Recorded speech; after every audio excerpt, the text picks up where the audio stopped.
Nii, tere päevast siis kõik, kes on siia kohale tulnud, kas esinema või kuulama või lihtsalt niisama kena laupäeva hommikut veetma, et ma usun, et ei ole just tavapärane olukord, et me saame siin vallavanemaga koos hommikukohvi juua ja rääkida natuke töisematel teemadel ka, natuke rõõmsamatel teemadel ka, et niisuguse rõõmsa peo me juba pidasime eile maha, nimelt ka meie vallavanem Toomas esimest korda elus küpsetas leiba, mis siis viidi täna hommikul ühele perele siin piirkonnas, kes on kolinud siia Tallinnast, on nii, ja elanud siin vähemalt 3 aastat, nii et niisugune pere siin kandis ka leidus ja hommikul nemad oma tere tulemast leiva meie käest kätte said.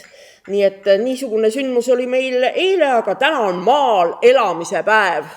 Ja eks me siin Järva vallas suuresti maal elamegi, linna meil ju ühtegi ei ole, ühte tõmbekeskust meil ka ei ole, kuhu ümber koonduda.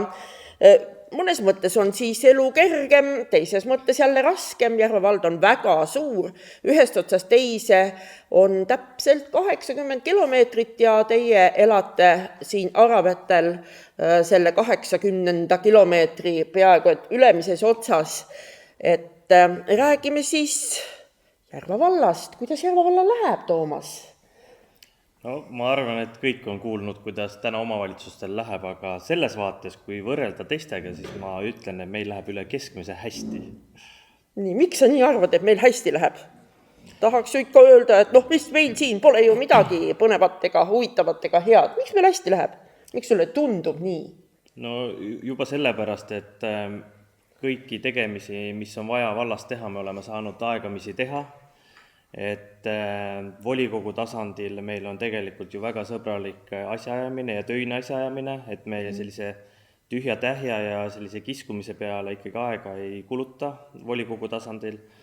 Aga ma arvan, et kõige olulisem ongi see, et me oleme saanud aasta-aastalt teha erinevaid muutusi, et meil oleks tulevikus veelgi parem vallas elada. Et ka sellised ebamugavad ja tundlikud teemad nagu haridusvõrk, ka nendel teemadel me oleme saanud hästi hakkama ja teinud nii mõnedki ümberkorraldused. Need ei ole lihtsad otsused, aga nad on vajalikud otsused olnud, nii et ma arvan, et selles vaates me oleme eduseisust võrreldes teistega, sest paljudel omavalitsustel neid samme pole tehtud, mis on sellised olulised, aga tundlikud teemad. No nii, nüüd kõik kuulsid poliitiku härra ümmargust juttu, aga räägime natukene konkreetsemalt ka, et mida siis näiteks siin samas Aravete piirkonnas on tehtud viimastel aastatel selleks, et inimestel oleks parem elada? Aravetel on, ma arvan, viimastel aastatel palju juhtunud, et võib-olla selliselt hooga ei märkagi, aga kui me hakkame isegi tulema, siis kindlasti kõige aktuaalsem teema on Aravete lasteaed, mis täna on ju ikkagi ehitusfaasis ja töö käib. Ja isegi kui vahepeal käisid jutud, et vald tõenäoliselt seda lasteaeda ei ehita, siis see ei ole kordagi vastanud tõele, sest kogu aeg töö selles suunas käis, et see Aravete lasteaed kerkiks.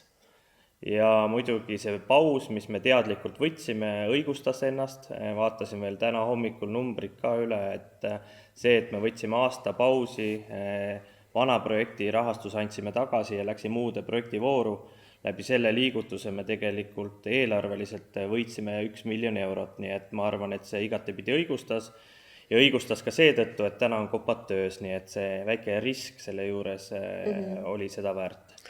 Lasteaiast räägime hiljem nagu pikemalt, aga milliseid väiksemaid asju võib-olla, mis võib-olla küla elanik, keda see ei puuduta, pole tähelegi pannud? Sooja? Jah, et kui hakata siit tulema, siis uus katlamaja projekt on samamoodi valmis ja kohe peaks Aravetel minema uue katlamaja ehituseks. Soojatrassid said siin mõne aasta tagasi korda tehtud, kui Aravete alevikust räägitud, siis perearsti ja raamatukogu ruumid, mis on tegelikult siia tagasi tulnud kooli külge või kooli kolinud, olid ka vanas lasteaiahoones kergliiklusteed, kui me räägime Ahula ühendamist Aravetega, see oli küll 2017 No aga sellel ikkagi, perioodil, jah. et aeg ei ole väga pikk olnud, et neid tegevusi on tehtud ja loomulikult rannaalade tegemine, et ka viimane liigutus, mis rannaaladel oli siin Ravajärve ääres, kus siis uus ujuv sild paigaldati, need selliseid väikseid, aga olulisi tegevusi on kogu aeg tehtud.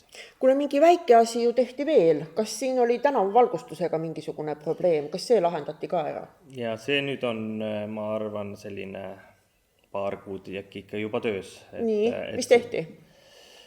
See osa, mis jäi rekonstrueerimisest välja Transpordiameti maalt, see asendati nüüd ära ja Piibe maanteel on nüüd uus tänavavalgustuslõik, et selline, see jäi suurest projektist välja, aga nüüd see sai lahendatud. Nii et niisugune jupike Aravetet läks jälle natuke valgemaks.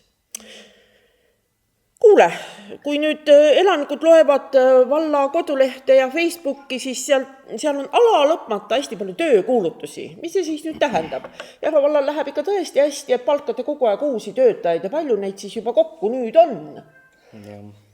No tegelikult kedagi me juurde ei palka, et toon võrdluseks 2017 aasta, kui omavalitsused ühinesid, siis 7 omavalitsuses kokku oli kuskil 70 ametnikku, et põhimõtteliselt igas vallas oma ehitusspetsialist, igas vallas oma keskkonnaspetsialist, siis täna on meil ikkagi iga valdkonna peal sisuliselt üks inimene ja meid ametnikke on 40, et tegelikult vähenemine on väga märgatav olnud. Ja kui võib tunduda, et me otsime kedagi, siis pigem on ikkagi küsimus selles, et inimesed liiguvad palju tänasel päeval, vahetavad töökohti, et me lihtsalt peame leidma neid inimesi, kellega uuesti täita ametikohti, et kedagi juurde ei ole tekitatud ega võetud. Millega me neid siia valda siis tööle meelitame? Kas vallavalitsuses on suured palgad? No ütleme nii, et kui me võrdleme vallavalitsustega, siis me püüame alati oma naaber omavalitsustega olla konkurentsivõimelised. See tähendab, et ei jääks kellegist väga palju maha, aga ma ei ütle, et nad suured on, et pigem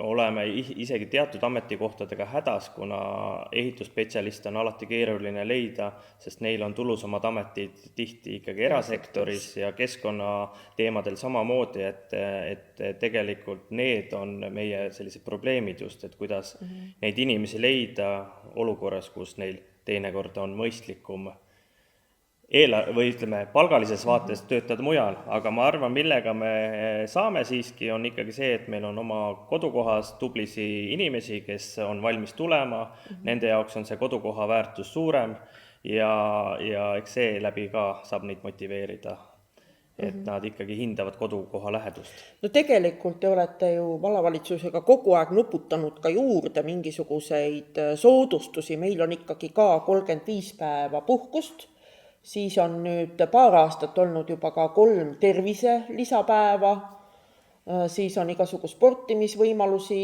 pakute ju, ja hästi palju koolitusi saab valida aasta jooksul, nii et ikkagi mingid võimalusi on, aga palgaga jääme tõepoolest võib-olla sinna jänni poolele, kui erasektorist juttu tuleb. Ja, aga midagi hullu ei ole, et täna meil ikkagi on rõõm see, et meil ikkagi suures osas on meeskond koos ja me ei vaevle sellega, et meil kedagi ei ole, et meil ikkagi on töövõimeline meeskond. Jõudsid sel suvel nii mõnelegi küla kokkutulekule, vähemalt mina nägin sind seal küla kokkutulekutel. Kuidas meie küladel läheb? Mis nad sulle kurtsid? Õnneks väga palju ei kurdeta, et küladel läheb üha paremini, aga see on ka loomulik asjade käik, mulle tundub, et kui olid väiksed omavalitsused, siis tihti väike vald tegi võib-olla inimeste eest väga palju eest ära, et täna ikkagi on see, et kogukondade tähtsus on suurenenud ja mida aktiivsem on külakogukond, seda ütleme, paremat kontakti need piirkonnad vallaga ka hoiavad, et mul on hea meel, et meil ongi vallal väga mitu sellist külaseltsi, kellega saab ühendust võtta, kui mingid küsimused vajavad lahendamist ja ja ütleme, mis veel aitab kaasa, on see, et me toetame külaseltse ja MTÜ-si päris suures summas iga-aastaselt, et see aitab ka sellist külaelu üleval hoida. MTÜ-de ja külaseltside sealhulgas toetuseks on tõepoolest päris suur summa, minu meelest see hakkab lähenema juba 200 000. Sealhulgas on muidugi ka vabatahtlikud päästjad ja meie õnn ja rõõm meie kirikud, mida meil on 5 tükki eravallas, nii et rikkus seegi. Aga külavanemad meil ju pole. Kas see on hea, et meil külavanemaid ei ole või kuidas sa toimetad nende küladega? Kes neid külasid siis juhivad? No ütleme nii, et ikkagi teatud viisil külavanemad meil piirkondades on olemas, et meil ei ole vallale eraldi statuuti külavanematele tehtud, aga ma ise hetkel olen seda meelt, et sellist peale surutud statuuti, et see ei aitagi kuidagipidi kaasa. Et ikkagi need külaseltsid, kes toimetavad, nendega me kontakti hoiame ja seeläbi see koostöö väga hästi toimib ka. Kuule, oleme täna siin Aravetel ja ilm on imekaunis, päike paistab, rohelus on ümberringi, aga ometi räägitakse, et ka siia piirkonda tuleb päris palju suuri tuulegeneraatoreid, niisuguseid hästi kõrgeid, vähemalt 250 meetriseid ja isegi vist kõrgemaid. Kas nad siia ka paistma hakkavad? No kõigepealt, kas nad tulevad, ei ole üldsegi kindel, et planeering tõesti käimas on, aga kui Aravetest rääkida, siis ma arvan, et sinna Ambla suunas vaadates mõni generaator võib näha ikkagi jääda, jaa. Aga kas see sind näiteks, kui sa elaksid Aravetel, kas see häiriks sind? Seda on nii raske öelda, et kindlasti ju see on selline maitse küsimus ka ühest küljest, et ega ma suurim fänn tuulegeneraatoritel ei ole, aga samas selge on see, et kuskil Eestimaa pinnale nad ju tulevad ja kui meie vallas on mõni asukoht, mis selleks sobib, siis pigem ma olen pooldav, aga ega see ei olegi selline teema, et kuidas ma ütlen, et tuulegeneraator toob ainult head, seal on ju kindlasti mõjud olemas, millega peab ka hakkama saama, nii et kas või see, et juurdepääsuteed, kui generaator tuleb metsaalale, siis kõik see raadamise teema, juurdepääsu teemad, et kõik see ju mõjutab meie elukeskkond ümberringi ka. No jah, aga miks nad siis peavad meile siia ikka tulema? Miks nad peavad, et ma usun, et enamus, kes selle teemaga on kursis, teavad, et riik maksab, või arendajad tegelikult, mitte riik, maksavad talumistasu nii elanikele, kes elavad siis mõjusfääris kuni 3 kilomeetrit ja ka tegelikult laekub vallale sealt eelarvesse. Aga menetluslikult me ei ole isegi täna arvutanud, kui palju see tulupool vallale on, sest ma arvan, et see on nagu selline teema, mis on nagu teisejärguline ja seda võiks vaadata alles siis, kui meil on need asukohad kindlad, kuhu midagi võiks üldse tekkima hakata. Aga jah, riigi poolt on seaduses valem, mis siis kohustab arendajaid siis tasuma talumistasu nii elanikele kui ka vallale. Nii, aga küsime siis nüüd veel rumalama küsimuse, et mida sa rohkem pooldad? Kas seda, kui tuumajaam tuleks siia või seda, kui tuulegeneraatorid tulevad siia? Sa provotseerid. No, muidugi, mis sa hommikul ikka muud teha oskad? Mul ei ole seda ühtset seisukohta, et ma ju tuumajaama peale pole sellisel viisil kunagi mõelnud. Sest seda ju tegelikult ka mõeldakse Eestisse ehitada, et veel ei ole nagu midagi kindlat, aga mõte liigub. No visuaalne mõju, ma arvan, et tuumajaamal oleks väiksem, kui ta kuskile sobiliku kohta pannakse, aga kõik muud aspektid on juba selline dialoogi koht, et jõuda siis lõpptulemuseni. Aga tegelikult on elektri lisavõimaluste planeerimisel praegu Eestisse ju hoopis sügavam tagavõte, me tahame saada iseseisvaks, energeetiliselt ka iseseisvaks, et meil oleks elektrit.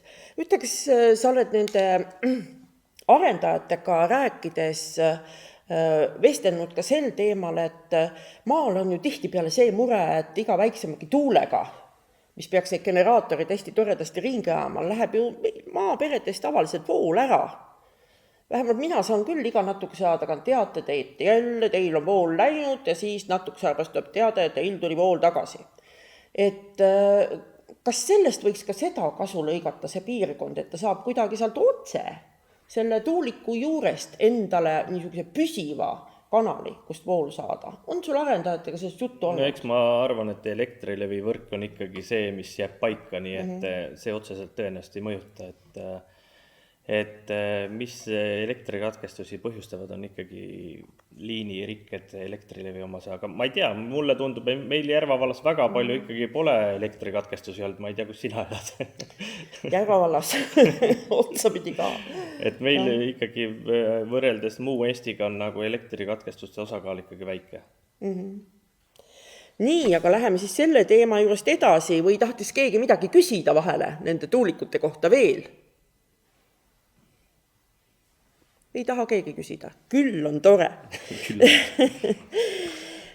Meedia ei räägi viimasel ajal muust kui maksutõusust ja eelarvekärbetest. Kuidas siis Järva vallas on? Millised maksud tõusevad ja kas peame ikka kärpima ka? No eelarve tegemine on hetkel käsil. Eelarve selles suhtes esimese pilgu läbi on see, et ikkagi meie asutused ja üldse vald tervikuna me oleme suhteliselt samal tasemel nagu sellel aastal, et kulud ei kasva väga tugevasti.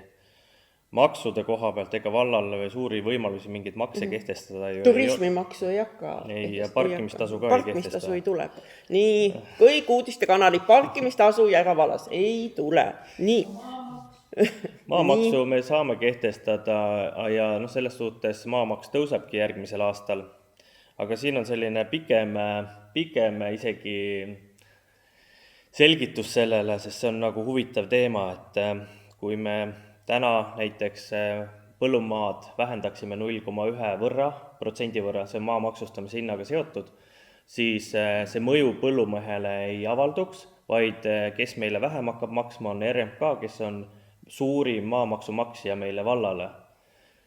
Kui me vähendame veel 0,1% võrra, siis maksab veel vähem RMK meile ja põllumehed saavad väikese soodustuse küll juba siis. Aga tegelikult jah, et see maa hindamine ja see protsess on huvitaval kombel selline, et kui me soodustust teeme, siis suurim võitja on mitte meie enda põllumees või elanik, vaid tegelikult maksab riik kohalikule omavalitsusele seeläbi vähem. Nii et selline huvitav seis maamaksuga meie vallas. Aga vähemalt on ju selge, et ta ei tõuse meil drastiliselt, nagu siin on räägitud, et 50% kõik läheb kohe kallimaks, et nii meil ju ei ole. 50% ei tõuse, aga ütleme põllumeestega olen vestelnud, maamaks suureneb ja see on ikkagi, ütleme, 20% tõus ikkagi, aga need põllumehed, kellega ma olen suhelnud, siis nemad on olnud valla suhtes väga sellised avatud ja nad on öelnud, et see ei mõjuta neid, et maks läheb õigesse kohta ja nad ei näe kogu tööprotsessis ja käibes suurt mõju sellele. Et maamaksu laekumine laekub siis kohalikule omavalitsusele. Nii, et siis pole nagu sellest suuremat tüli. Aga kuidas valla rahaseis üldse on? Kui suure eelarve kallal praegu tööd teete? Valla eelarve tervikuna on selline 20 miljoni euro ümber ja ega sealt sellist vaba raha tihtipeale väga palju ei ole, et riigi poolt ju tulevad sellised sihitud rahastused, et meil on ainult see raha laiali jagamise rõõm, et kui palju haridusse ja palju sotsiaalvaldkonda ja nii edasi. Et valla eelarvest kuskil 55% on meil hariduskulud, et siis jääb seal ütleme kuskil 9 miljoni ümber nagu muid tegevusi planeerida. Ja kuidas meil rahaline seis on, jah? Rahaline seis on meil selles suhtes omavalitsuse vaates stabiilne, aga midagi sellist lihtsalt ei ole. Et ma võib-olla saangi sellise näite tuua, et kui meie valla eelarve jagada elanike arvuga ja saada nii-öelda eelarve ühe elaniku kohta, siis meil on see täpselt sama suur kui Rakvere linnal nende eelarve jagatud nende elanike arvega. Ainuke vahe on see, et Rakvere linn on 120 korda meist väiksem, nii et ma usun, et igaüks saab aru, kui palju me peame siin kohapeal rohkem pingutama, kui meie selline ala on ikkagi 120 korda suurem, et see nõuab nagu kõigilt väga palju. Sa tahad sellega öelda, et mida hajusam omavalitsus, ehk mida rohkem laiali on kõik meie asutused ja elanikud, et seda kallim on elu selles omavalitsuses?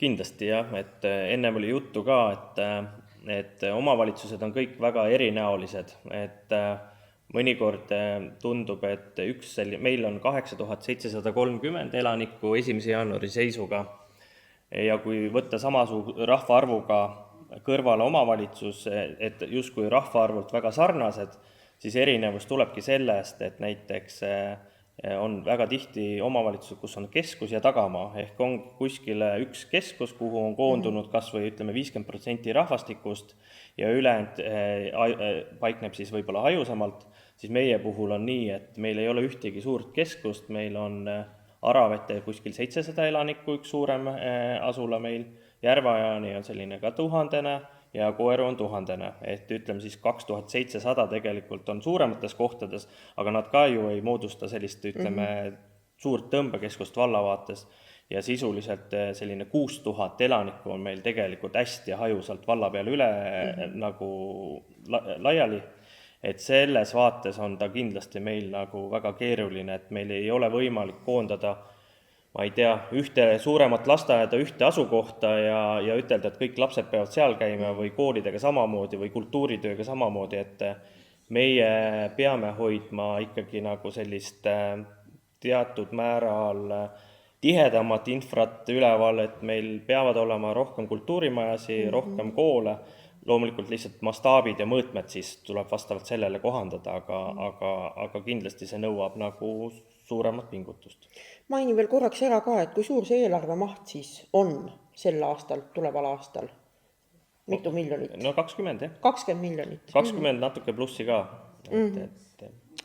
Kuule, üks küsimus veel nagu raha kohta, et hajususest juba rääkisime, et mis see kõik kaasa toob, et palju rohkem tuleb pingutada ja palju rohkem kulub sellele raha ka, aga oled sa tähele pannud, et tänavu on pihlakaid palju puude otsas? Mida see tähendab? Jaa, lumevaene talv tuleb. Ei, see tähendab ikka seda, et tuleb tohutult paksu lumega talv, no vaatame, saame näha, aga vähemalt vanarahvas niimoodi uskus. Järva vallas ma tean, et on 600 kilomeetrit meie oma hallatavaid teid, et kuidas Järva vald siis selleks tohutuks lumeuputuseks valmis on?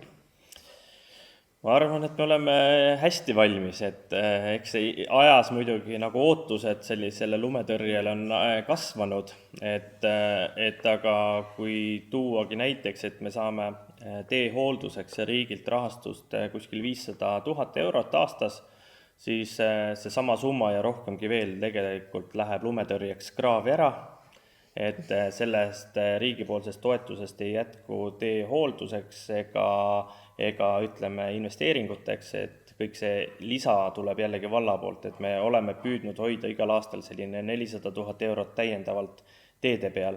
Valla rahakotist ühe sõnaga juurde veel. Just, aga ütleme nii, et põhjapiirkond siin Aravete kant on kõige lumerohkem meil, et lihtsalt nii on ja kõik need aastad on olnud, et tõenäoliselt Pandivere kõrgustiku servaala siis siin niimoodi kuidagi toimetab, et tõesti Albu, Roosna, Aravete kant on jah kõige lumerohkem. No see on ju tore, Valgurduse mäel saavad kõik suusatada ja kõik meie kuulsad suusatajad siin samas piirkonnas ka, sellepärast et ongi nii palju, sellepärast et siin nii palju ongi, et see on kõige lumerikkam koht, aga siis lume lükkamisele kulub jah äärmiselt palju raha ja teede parenduseks nagu ei jäägi seda raha üle. Aga nüüd teeme ühe väikese pausi, teema läks juba liiga tõsiseks ja nutuseks. Mis siin tõsist oli? Ja lumi on ilus lumi tuleb maha, suur paks lumi tuleb maha ja nüüd lähevad lavale meie memmed.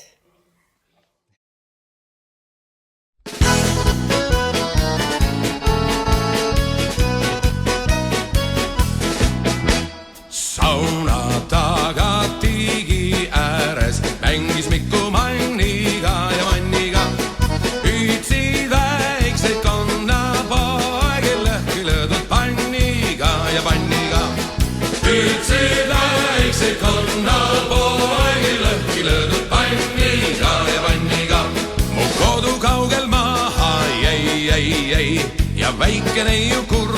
sai ja kui ta kuulis, et lähen ära kaugele, ei tea, kas tulen tagasi või sinna jään. Ja kui ta kuulis, et lähen ära kaugele, ei tea, kas tulen tagasi või sinna jään. Kuule, Manni, ütles Mikku, eks see ole kena kon. See vist selle suure kanna väike sugulane on ja on.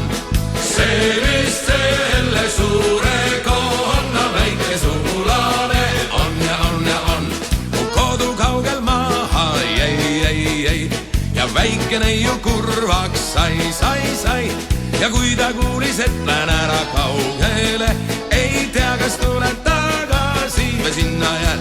Ja kui ta kuulis, et lähen ära kaugele, ei tea, kas tulen tagasi või sinna jään. Rumal Mikku vastas Manni, ei see ole päris kon. Suurel toonnal 4 ja aga sellel ainult saba on ja on. Suurel toonnal 4 ja aga sellel ainult saba on ja on. Kodu kaugel maha jäi ja väike neiu kurvaks sai. Ja kui ta kuulis, et lähen ära kaugele, ei tea, kas tulen tagasi või sinna jään. Ja kui ta kuulis, et lähen ära kaugele, ei tea, kas tulen tagasi või sinna jään. Ja kui ta kuulis, et lähen ära kaugele, ei tea, kas tulen tagasi või sinna jään.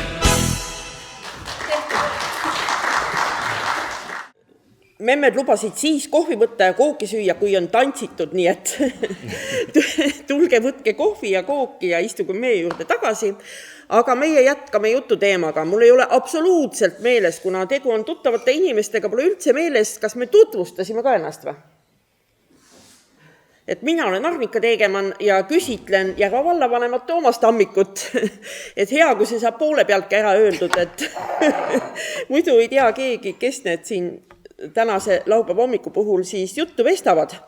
Aga kuna memmede rühm just tantsis ja nii särtsakalt, et mina küll ei saanud aru, et tegu oleks väga vanade inimestega, nii toredasti liputasid saba, siis räägime edasi ka natukene eakate elust Järva vallas, et kas sinu meelest saavad eakad piisavalt kaasa rääkida või üldse kaasa rääkida Järva valla elus?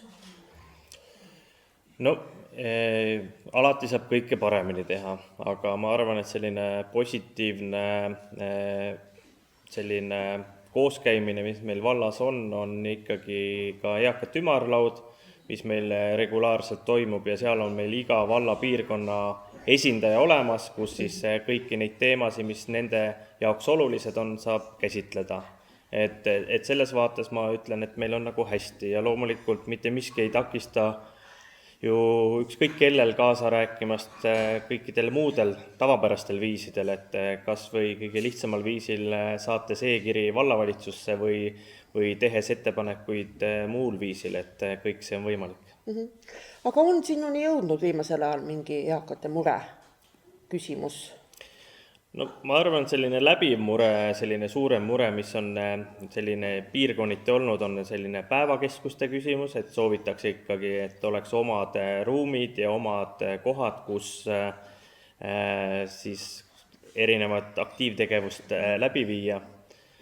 Aga me täna lihtsalt olemegi selles olukorras, kus me peame nagu olemasoleva kinnisvara baasil hakkama saama, et meil ei ole võimalik luua juurde tegelikult midagi uut, vaid ma arvan, et kõige mõistlikum ongi ka see, saan tuua Koeru näite, kus tegelikult eakad käivad koos kultuurimajas ja neil on kõik avatud, ka siin on tegelikult ju Aravate kultuurimajas nii-öelda see kaminaruum olemas, kus saab koguneda, nii et ma arvan, et see on kõige parem viis hetkel, et ikkagi need majad, mis meil on, neid maksimaalselt sisuga täita.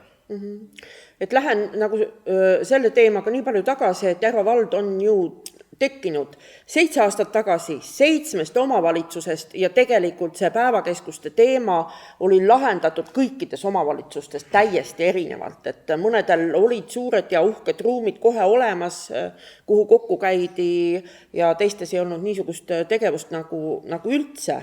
Nii et selles mõttes ma olen ise ka seal eakate ümarlaudadel käinud ja teate, seal lähevad need vaidlused vahel päris tuliseks, nii et ikkagi saavad kaasa rääkida. Tegelikult mulle endale ja sinagi oled vist käinud peaaegu kõikidel meeldivad ka väga need suvised eakate kokkutulekud, et need on niisugused hästi sisutihedad, et me võime ju tegelikult väita, et need, kes tahavad milleski kaasa lüüa, nendele on see võimalus antud, aga tihtipeale ongi asi selles tahtmises, kas tahetakse kodust välja tulla.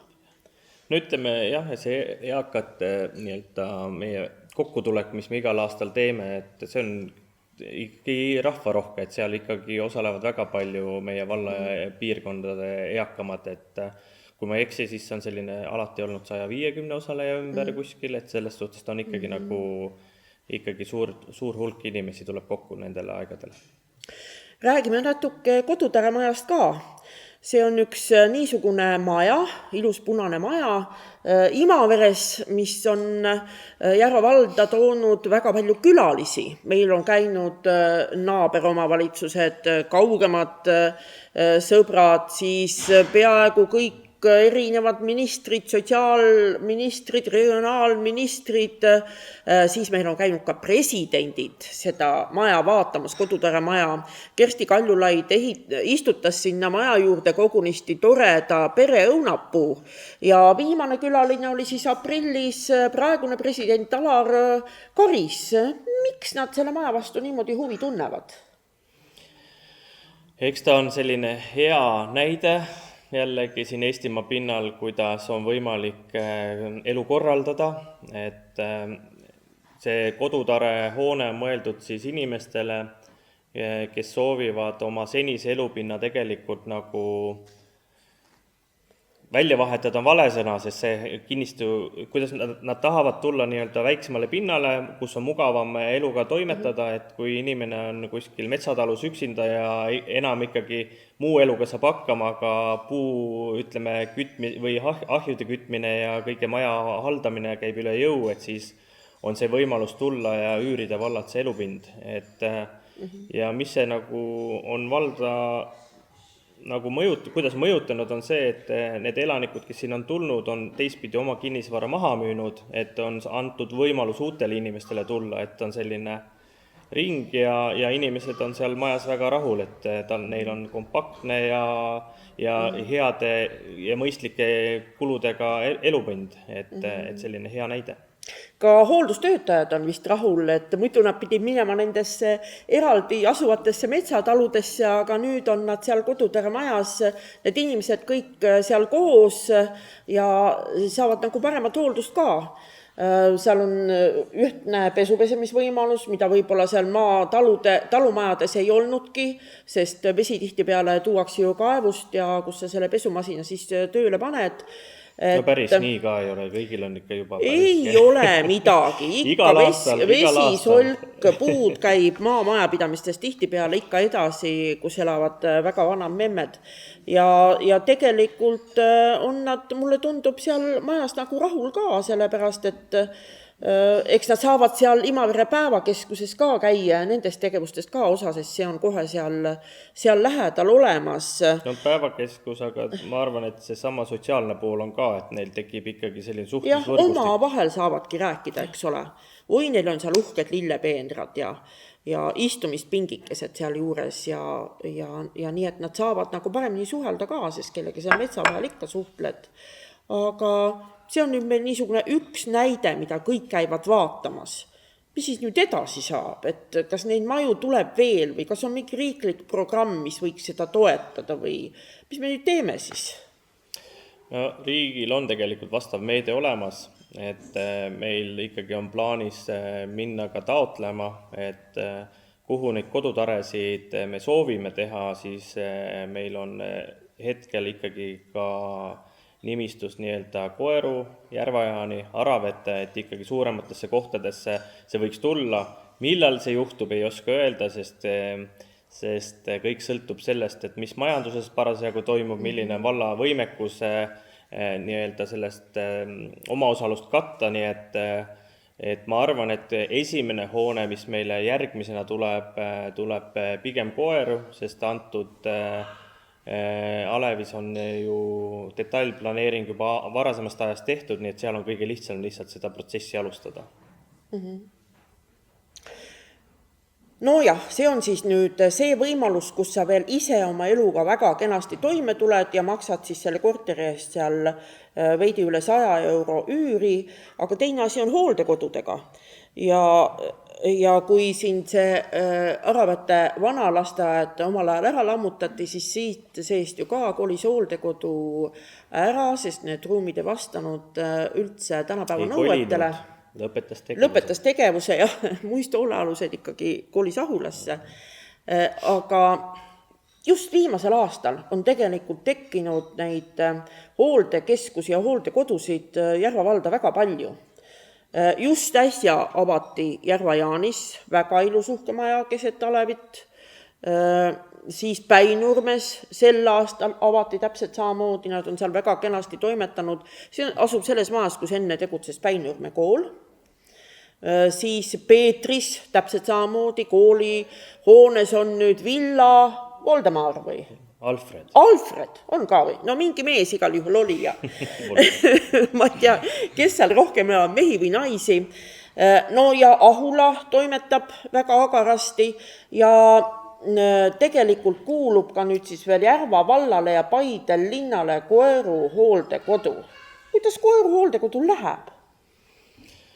Koeru hooldekodul ma usun, et läheb hästi, et ma olen ise seal nõukogus ka, nii et selles suhtes majanduslikus vaates seal tullakse ilusti toime ja Koeru hooldekodu selline suunitlus tegelikult liigub just selliste raskemate klientide poole, et me kõik teame, et paljud hooldekodud ei võta ju vastu kõiki kliente, vaid valivad, aga Koeru hooldekeskuse puhul ikkagi see suunitlus on ka dementsed kliendid ja seal juures tegutseb tegelikult Eestis dementsuse kompetentsikeskus, nii et see teadmine parimal viisil on selle koha peal. No see on ju kõik tegelikult selle tulemus, et inimesed elavadki üha vanemaks. Aga mis sa teed, kui tuleb niisugune raske hädakallal nagu dementsus ja siis tõesti omaksed ei tule alati toime nende inimestega, et siis vähemalt on Järva vallas väga heal tasemel koht, kuhu need inimesed paigutada. Järva vald paistab muideks kogu Eestis minu meelest silma ka sellega, et seda hoolduskomponenti, mida nüüd omavalitsused maksavad, et see on meil üks kõrgemaid Tallinna ja Tartu järel, et ühesõnaga omavalitsus maksab oma eakate eest ja kõige rohkem, kui suur see meil on? Komponent on meil hetkel 710 eurot, aga osad omavalitsused pole seda üldsegi määranud, et ütleme need omavalitsused, kes on määranud selles suhtes selle kindla numbri, siis tõesti me oleme nagu sellisel kõrgel positsioonil ja täna me ikkagi püüame igatepidi seda kohustust täita, et see omakeste osakaal selles ülejäänud osas oleks võimalikult väike. Nii, no räägime siis natukene juba hooldekeskusest rääkisime, aga räägime ettevõtlusest üldse. Kuidas Järva vald toetab oma ettevõtjaid? Kuidas me toetame, ma arvan, et iga omavalitsuse nagu selline suurim panus, mida ta ettevõtluse jaoks saab teha, on, et toetada neid, kes meil juba siin on, ehk ikkagi tagades kiire menetluse, et mulle meeldib tuua ikkagi sellist imaväärast tikupoisi näidet, kus pärast Ukraina sõda, kui elektrihinnad läksid kõrgeks, et kui ettevõtja tuli tuulegeneraatori paigaldamise sooviga juunis ja siis oktoobris oli kõik menetlused nii kaugele viidud, et see juba sai ka kasutusloa, nii et ma arvan, et see menetluskiirus on väga tähtis, aga see on, ma arvan, üks väheseid ja kõige olulisemaid, mida ettevõtjad üldse ootavad, et me oleksime kiired ja paindlikud kogu asja ajamises. Et see nagu ongi tähtis, see tuli ju eilsel päeval ka jutuks, et maaomavalitsused on tegelikult asjaajamise poolest palju kiiremad kui näiteks suured linnad. Et kui Tallinnas võib mõnda detailplaneeringut või mõnda luba oodata aastaid, siis meil tehakse see ikka valmis, kui mitte nädalate, siis paari kuuga vähemasti, nii et asjaajamine on kiire. Detailplaneeringu puhul peab ikka sellise poole aastaga ikka arvestama vähemalt, aga jah, aastat ei võta. Väga hea, siis vähemalt kuidagi saame neil vastu tulla, aga ettevõtetega teeme me ju teistsugust koostööd ka, vähemalt korra aastas kutsume me kõik ettevõtjad kokku.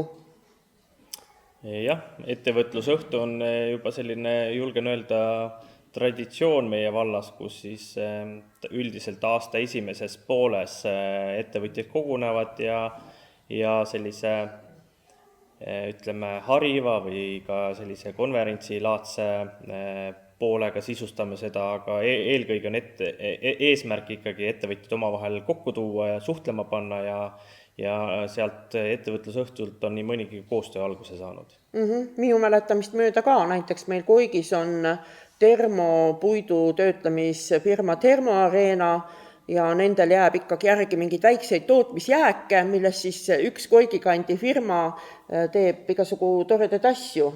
Seal saunaistumise aluseid lillekaste ja nemad seal said selle koostöö just nimelt sellel ettevõtlusõhtul, nii et nii palju me saame ikkagi teha ja infot vahendada ka täpselt samamoodi. Aga kui mõni ettevõte tahab Järvavalda tulla, helistab, härra vallavanem, tahan tulla Järvavalda ja oma firma rajada. Mis sa siis talle lubada saad? Kas meil on mingid ettevõtluspiirkonnad, kus ta saaks nagu piisava elektrivõimsuse, maa, kus mingid tootmishoonet ehitada, on meil olemas need ettevõtluspiirkonnad? No meil on ikkagi välja kujunenud ettevõtluspiirkonnad, kuigi seal enamasti on krundid üpris täis, aga sellist ettevalmistust ongi keeruline hoida, sest igal ettevõttel on erinevad vajadused ka elektri tarbimise vaates, nii et pigem me saame ikkagi pakkuda neid maid, mis vallal on ja üldiselt nii on see ka käinud, et ka praegugi on laual üks pöördumine, kus soovitakse vallalt ühte maatükki osta, et see tuleb nüüd arutamisele, et ma näen, et pigem sealt tuleb selline positiivne otsus. Ja vist ka viimane positiivne näide on ju meie Järvavalla kõige innovaatilisem firma, see on siis puidukeemia ettevõtte Fibenol, millest on hästi palju räägitud hoopis teises kontekstis. Meil on katsetehas ja oma suurtootmise viib ta hoopis Lätti, hoopis teistel põhjustel, mitte et ta ei tahaks meie juures olla, vaid sellepärast, et meil ei ole piisavalt vett, oleme õieti aru saanud. No see on üks aspekt kindlasti. Aga koostöö temaga on ikkagi päris hea. Jah, muidugi katsetehas on eksitav, et kui sul on ikkagi 50 töötajat ettevõttes, siis Eesti vaates see ei ole päris katsetehas, et ta on ikkagi tootmisettevõte ja reaalselt seal toodetakse, et seal ei tehta ainult katseid. Nii et. Aga see, et siin on selline tarkus on kogunenud meie valda, see on muidugi suur väärtus, et see tootearendus on ikkagi koha peal.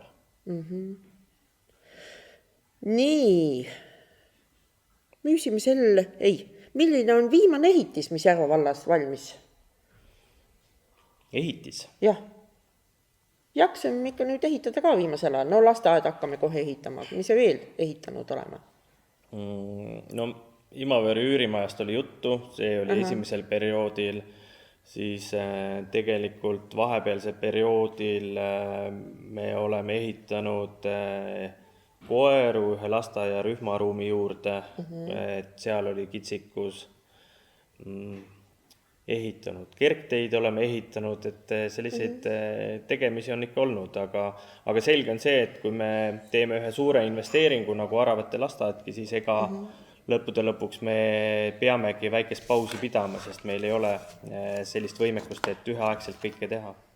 Kuule, kui ma selle tänase päeva voldiku, kõik võivad neid võtta ka, need on mul seal väljas, lahti löön, siis kooliõpilasi on 16. septembri seisuga jäänud vähemaks kui eelmisel aastal, veidikene õnneks, mitte muret tekitavalt. Sel aastal on meil 962 õpilast, eelmisel aastal oli 979, aga lasteaedades on laste arv kasvanud. Et lasteaedades on sel aastal 469 last ja eelmisel aastal 448. Nii et tegelikult päris toredasti ühe suure rühma jagu on laste arv kasvanud. Et kas mõnes lasteaias on ikka päris kitsas ka või? On kitsas, aga võib-olla see laste arvu kasvu juures on nagu see aspekt veel, et see laste arvu kasv on nagu piirkonniti väga erinev just, et see seab sellist väljakutseid jälle, et mõnes kohas on sündimus väiksem, mõnes kohas suurem, et ikka on kitsikust, aga samas me teame, mis prognoosid tänasel päeval näitavad, et eelmisel aastal oli meil ikkagi Eestis tervikuna üks läbi aegade kõige madalamaid sündivusi ja kahjuks see aasta tundub, et negatiivses vaates purustatakse jälle rekordeid. Et sündimus on väiksem, aga just praegu lasteaedades käib päris palju lapsi.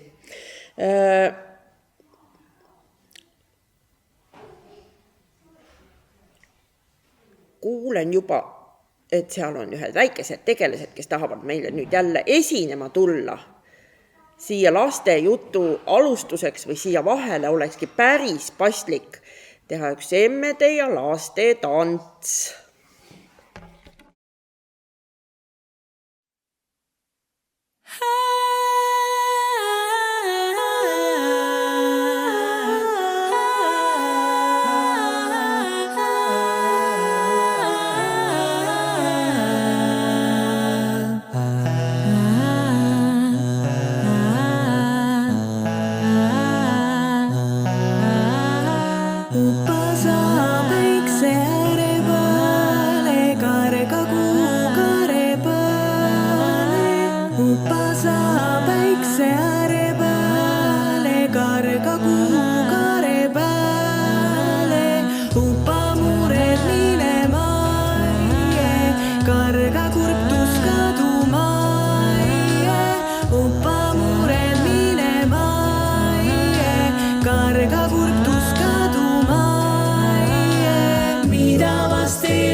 Süda sütti panne tee.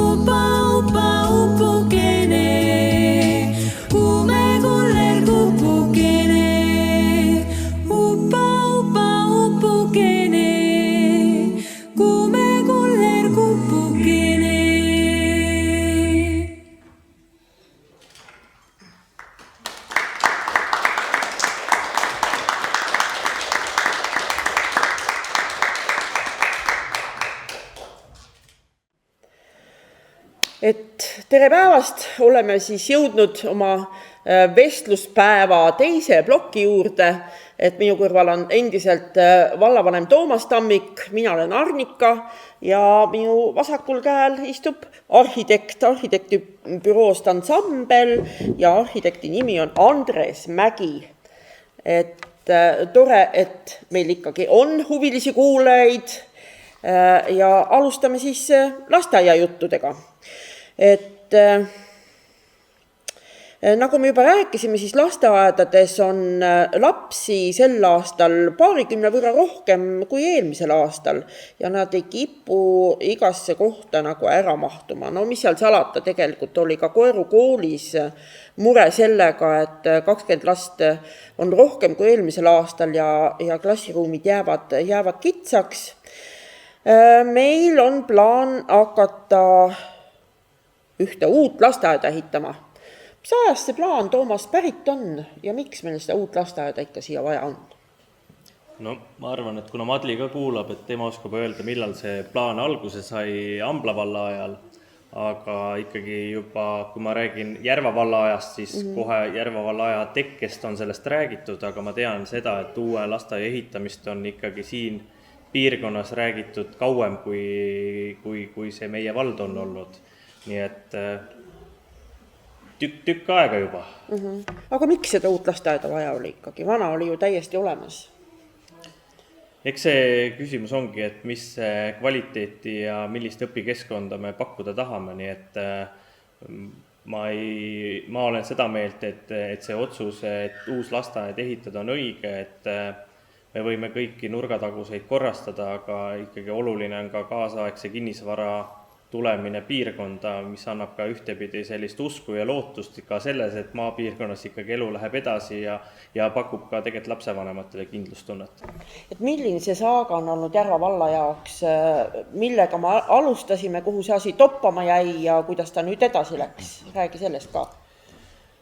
Jah, et esimene kord me esitasime projekti taotluse nii-öelda CO2 meetmesse, me saime ka sealt rahastuse ja seal meetmes oli siis oli niimoodi, et me tegime hanke ära ja hange läks meil tublisti lõhki circa 1 miljoni euroga, et me ei olnud meil ei olnud võimalik sellist projekti ellu viia ja sel hetkel oli ka nõue, et kui sa ehitad uue hoone, siis selle projekti rahastusvoorus oli nõue, et üks nii-öelda vana või peab ka lammutama, nii-öelda, et omavalitsus peab vähendama siis seda kinnisvara pinda ka. Me lammutasime vana hoone ära, aga hange siis ebaõnnestus ja me jäime sellisesse seisu, kus justkui ei saanud projektiga edasi minna. Aga meil oli sel ajal väga hea suhtlusriigiga ja uues määruses kirjutati sisse siis selline tingimus meie palvel, et kui hoone on varasemas perioodis lammutatud, aga projekt ei ole ellu viidud, siis ka sellisel juhul uues voorus oli see abikõlbulik, nii et me saime uuesti minna taotlema ja see ajaline paus, mis me võtsime, õigustas ennast, sest tõesti 1 miljon eurot Järva vallale on suur raha ja me hoidsime selle ikkagi läbi selle kokku, et meie toetusprotsent kasvas läbi uue menetluse ja me projekteerisime vahepeal natukene lasteaeda ümber ning lõpuks siis meil ikkagi projekt õnnestus. Ta tuli küll tiba kallim, kui me soovisime ja lootsime, circa 90 000 eurot, aga vaadates seda kogu ehituse mahtu, siis jäime ikkagi päris hästi piiridesse, nii et tükk tegemist, aga lõpuks siis on kopad maas ja ehitus käib. Mis rahasummast sa räägid tegelikult? Miljon vähem küll, aga kui palju siis nüüd tegelikult see maksma läheb? Esimene hange oli circa 4,3 miljonit ja uus hange on meil nüüd circa 3,2 miljonit, nii et selles vaates ikkagi märgatav vahe. Palju riigilt abi tuleb?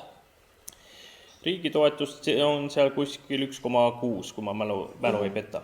Nii, nüüd kiire arvutus, ikka mingi paar miljonit, mis me peame ise välja käima, no kus kohast me selle raha võtame? Õnneks pangad annavad laenu, oleme tegelikult müünud maha ka Väätsa prügila, kus me saime aktsiate müügist 875 000, nii et küll me hakkama saame. Nii tore, ehitus käib, ehituslepingu sõlmisid, ehitab Tartu ehitus. Kopp on juba maasse löödud, väidad sa või? Ikkagi eeltööd on tehakse jah, et ehitus... Nii, lasteaia juhataja noogutab, et kopp on maasse löödud ja ehitus. Kui kaua kestab? August 2025 peab valmis olema. No mulle jäi meelde see hoopis toredamini, et uus lasteaed valmib 9 kuuga. Ja. On ju tore? Kes nüüd oskab seoseid luua? Nii et uus lasteaed valmib 9 kuuga, aga kui kaua läks aega selle projekti tegemiseks? Ja, tervist kõigile, et täna siis esindan mina arhitektuuribürood Ansambel, aga mainiks kohe ära, et selle projektiga ei olnud seotud ainult mina, vaid kõigepealt siis meie büroo juhataja Toivo Tammik ja lisaks ka siis siin sisekujunduse poole pealt Katre Jõgeva ja ka siin eskiislahenduse tegemisel Veiko Vahtrik, nii et tegelikult see meeskond on nagu päris suur olnud.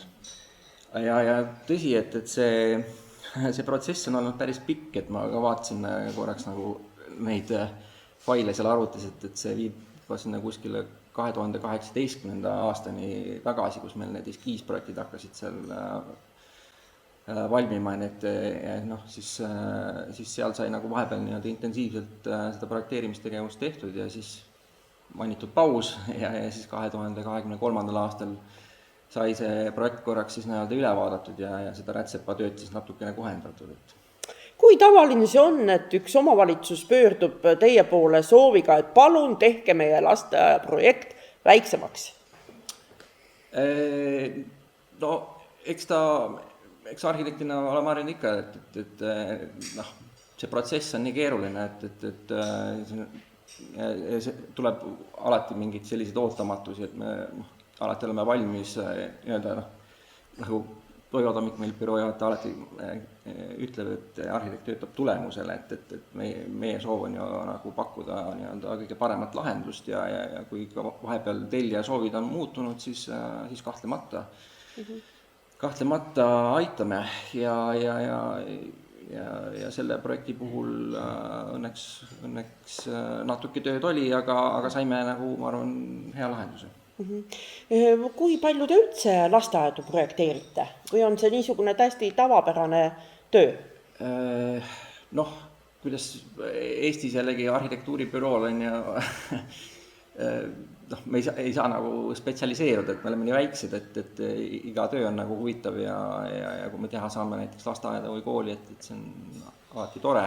Ja Ansambel on nii pika ajalooga büroo, et meil on seal lasteaedu, näiteks Tartus oleme teinud Kuressaard, Idaniidu lasteaed, võib-olla siis ka näiteks Laulasmaa kool koos lasteaiaga, mina küll olin seal siis selle nii-öelda järgmise etapi juures projekteerijana, aga et Ansambel on teinud ikkagi palju ja praegu ka meil on haridusasutusi väga palju valmimas töös, et me tegeleme selle teemaga.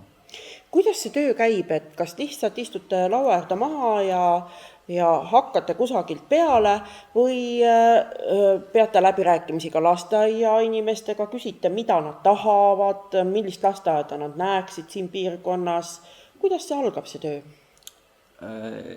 Ja ikka, see väga tähtis osa ongi tegelikult ju lähteülesanne, et arhitektil võib olla mingi nägemus, aga ikkagi arhitekti töös on nagu väga suur hulk esiteks piiranguid, mis tulenevad siis seadustest, standarditest, mingist heast tavast ja siis teine ongi ju see tellija, kellel on siis konkreetne lähteülesanne, mida soovitakse saada ja arhitekt on siis see spetsialist, kes saab anda siis, lisaks ka nõu ja seda asja veel paremaks teha ja loodetavasti siin ka niimoodi on läinud.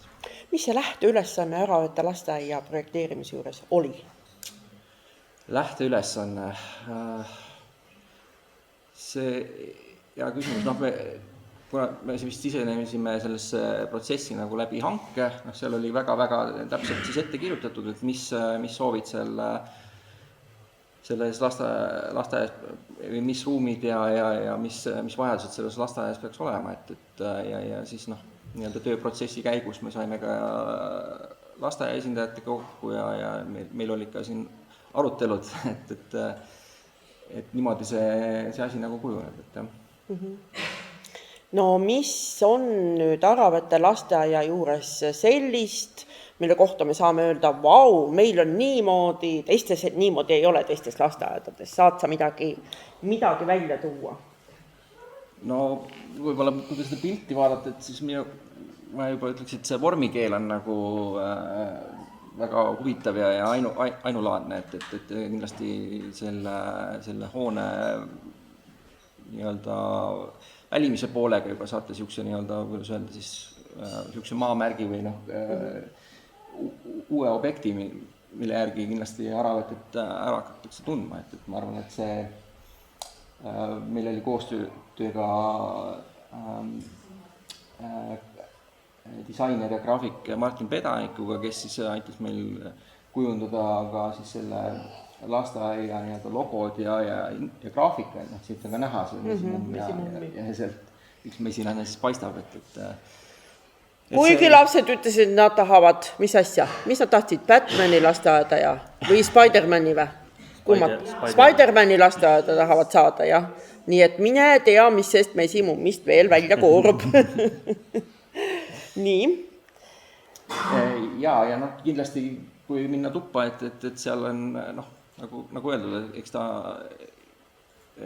on nagu unikaalprojekt, et ei ole tüüpprojekt, nagu vanasti ehitati kõik nagu rusikareegel, niisugused lasteajad, see on nüüd täiesti unikaalne projekt, nii väga põnev. See on tõesti, aga eks kui me nüüd siis, meil juba siin pildid jooksevad, kas need on mingid mängualused või? Ja võib-olla läheks korraks veel natukene tagasi, seal on veel üks pilt tagasi, et siit on nii-öelda näha siis seda terviklahendust nii-öelda plaani pealt siis linnulennult, et siin on lasteaed siis koos selle lasteaia hooviga ja siin siis tegime koostööd maastikuarhitekt Tiina Tuulikuga ja selle õueala nagu kontseptsiooniks oli see, et kuna siin oli ka see olemasolev hoone ja ka tegelikult juba neid õuerajatisi, et need said siis paigutatud niimoodi, et seda olemasolevat haljastust ei peaks nagu väga rikkuma, et me saame kasutada seda nii-öelda lammutatava hoone nii-öelda pinnast ära ja nende mängurajatiste jaoks. Ja kui siin nüüd vaadata, et sealt ülevalt siis põhja poolt, kus on see parkla, et sealt on siis lasteaeda sissepääs, lasteaega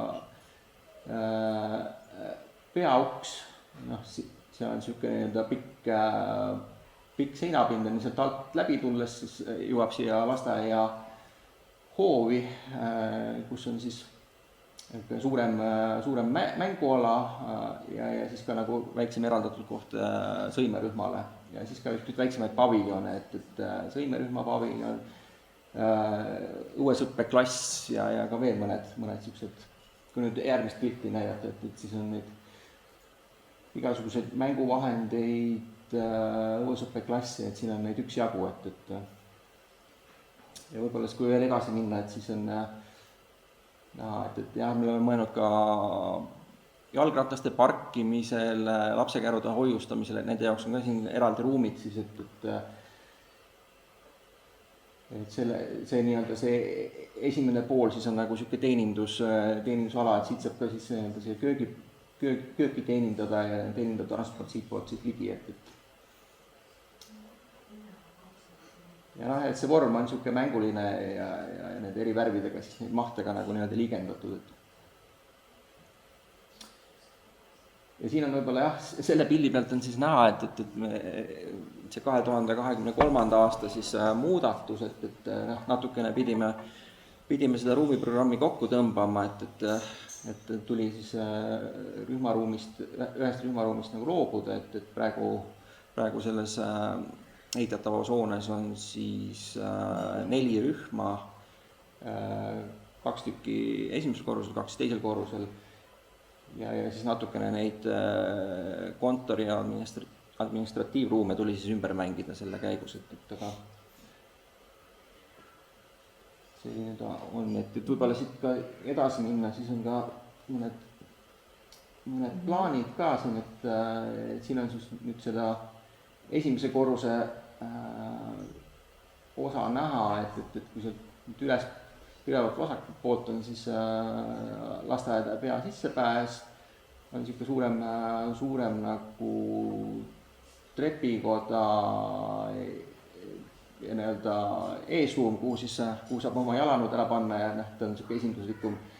Ja siit edasi on siis juba niisugune suurem ühisala, see on nii-öelda läbi 2 korruse aatrium, siis, et see järgmine üleval korruselt siis paistab ka alla niimoodi, saab vaadata ja siin sinna ülesse poole jääb siis sõimerühm, alla siis üks nii-öelda tavarühm ja siia vasakule poole siis see kontoriplokk ja seal taga üleval on siis söögisaal ja siin all paremas nurgas on siis saal. Ja kui siit edasi veel minna, siis teisel korrusel on jällegi siis 2 rühmaruumi, lisaks siis abiruumid, mõned tehnopinnad ja ka siis tugispetsialistid, et seal on ka mõned nagu kabinetid ette nähtud. Ja võib-olla siis käiks veel siis kiirelt läbi, kui meil nüüd on, et võid edasi panna üks hoone lõige, et mingis osas ta on ühekordne ja siis on ka seal eemalt siis paistab see kahekordne maht.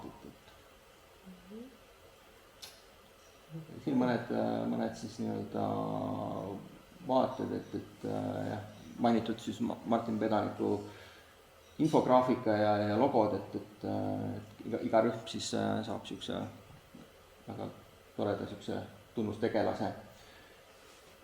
Ja see siseruum on ka mänguline, et seal teisel korrusel on näiteks liu laskmise võimalus ja tasapinnad erinevad. See liumägi, millest räägiti ja millest keegi pole mitte midagi kuulnud, et maja sees on täitsa liumäed. Täitsa võimalik lasta liugu ja et siuksed tasapinnalised, et see üks rühmaruum on seal natukene kõrgemal kui see teine ja et see roob siukse huvitava ruumi keskkonna, et kui siit veel edasi minna, siis need on need üldalad, kus saab ka tegelikult õppetegevust läbi viia ja siin on siis see söögisaali ala, et see on seal taga siis põhja pool ja veel, kui me läheme edasi, siis see on siis saal ja siis ka mõned pildid siis rühmaruumist, et see on nüüd siis esimesel korrusel vaikne rühm ja siin on ka siis moodustatud selline terrass selle rühma, et saab põhimõtteliselt ka otse nagu õue tulla, et väike varikatus on seal ja seal õppetegevust läbi viia. Ja nüüd see pildigalerii vist meil on läbi, aga et jube huvitav on tegelikult see, et kas, sa rääkisid igasugu standarditest ja millest peab nagu lähtuma, kui sa seda projekteerimistööd ja ka sisekujundustööd teed. Mis materjalidest tänapäeval tohib üldse lasteaeda ehitada? Millest seda ehitama hakatakse, on see ette kirjutatud ju? Ega see väga täpselt ette kirjutatud ei ole, aga jah, kindlasti mis kõige nagu suurema piirangu määrab on ju tuleohutus ja igasugused muud ohutuse reeglid, et eks kui me näiteks mingit puitu või sellist materjali kasutame, et siis me peame väga täpselt järgima et see puit kipub põlema, et sellele on omad siis nõuded, aga põhimõtteliselt tänapäeval on võimalik teha igasugust materjalist, aga ansamblis me ikkagi lähtume sellest, et me teeme pikaks ajaks ja see asi peab olema ka kestev, et lisaks siis sellele arhitektuursele väärtusele, et juhtuks seda, et mõne aasta pärast on see pilt on nagu hoopis teistsugune, et kindlasti see materjalide pool on väga oluline. Kuidas sulle meeldisid need projektid? ja vaated, mida sa praegu nägid? Noh, kindel on see, et kõik on uus ja huvitav ja kogu selle õueala ja siseruumidega Aravete saab kindlasti täna nagu kõige kaasaegsam lasteaia, et seni on Järva vallas tegelikult ju ikkagi remonditud või renoveeritud ikkagi olemasolevaid hooned, et see on kindlasti nagu suur väärtus võrreldes varasemaga. Ei teaks, lapsi jagub ka või? No, siin peab Madli nüüd siis, kust me saame? Ma sain aru, sa vihjasid sellele 9 kuule.